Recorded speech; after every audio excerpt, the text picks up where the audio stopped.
Water treatment: plain chlorination, pre-chlorination, post-chlorination, superchlorination, breakpoint chlorination. Please subscribe this channel for more videos.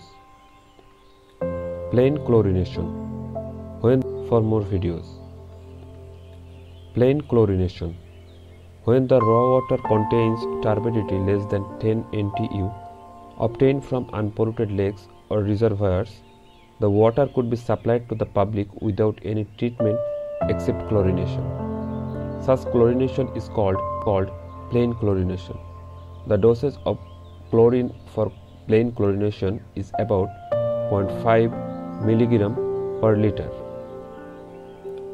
Pre-chlorination. Pre-chlorination is the addition of chlorine to the raw water prior to treatment after meeting chlorine demand.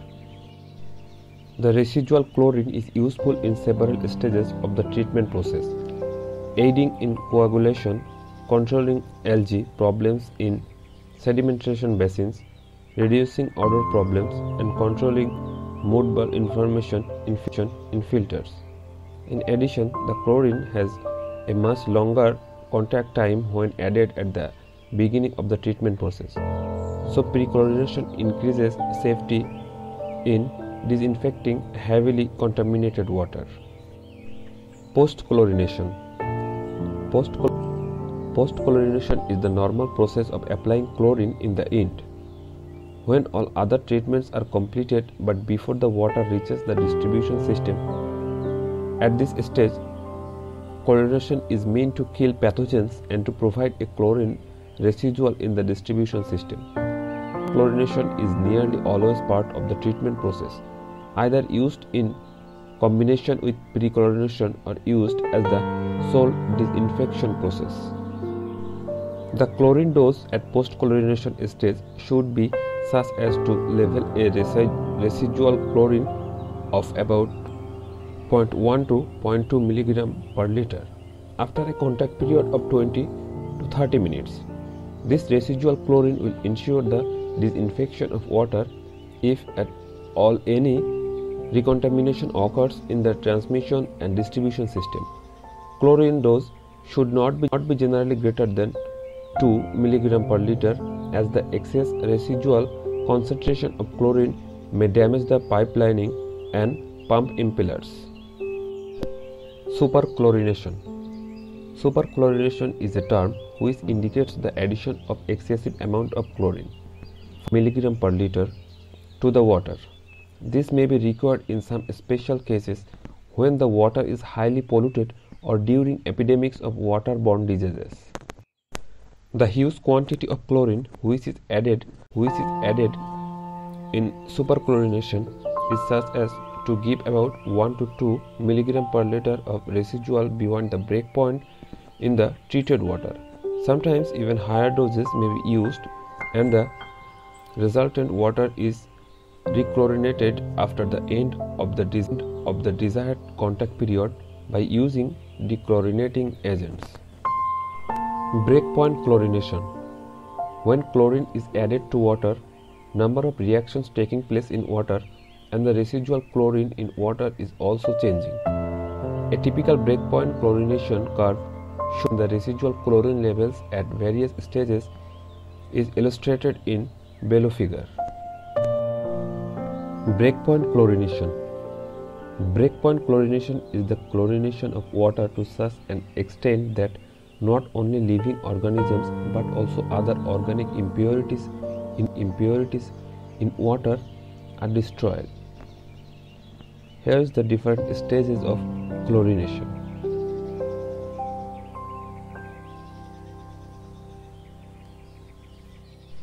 Breakpoint chlorination stage 1.